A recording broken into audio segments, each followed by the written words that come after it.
আবু হুরায়রা রাদিয়াল্লাহু তাআলা আনহু থেকে বর্ণিত, নবী সাল্লাল্লাহু আলাইহি ওয়াসাল্লাম বলছেন, যেই দিন আল্লাহর আরশের ছায়া ছাড়া আর কোনো ছায়া থাকবে না, সেই দিন 7 ব্যক্তিকে আল্লাহ তাআলা তার নিজের আরশের ছায়ায় আশ্রয় দিবেন।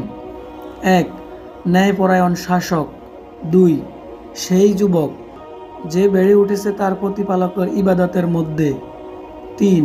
সেই ব্যক্তি যার কলব মসজিদের সাথে লেগে আছে। 4. সেই 2 ব্যক্তি যারা পরস্পরকে ভালোবেসেছে আল্লাহর ওয়াস্তে, একত্র হয় আল্লাহর জন্য এবং পৃথক হয় আল্লাহর জন্য। 5. সেই ব্যক্তি যাকে কোনো উচ্চ বংশীয় রূপসী নারী পাপ কাজে আহ্বান জানায়, কিন্তু সে এই বলে প্রত্যাখ্যান করে যে আমি আল্লাহকে ভয় করি। 6. যেই ব্যক্তি যে এমন গোপনে দান করে যে তার ডান হাত যা খরচ করে বাম হাত তা জানে না।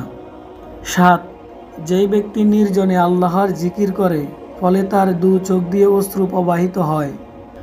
রেফারেন্স: সহিহ বুখারী, হাদিস নং 660।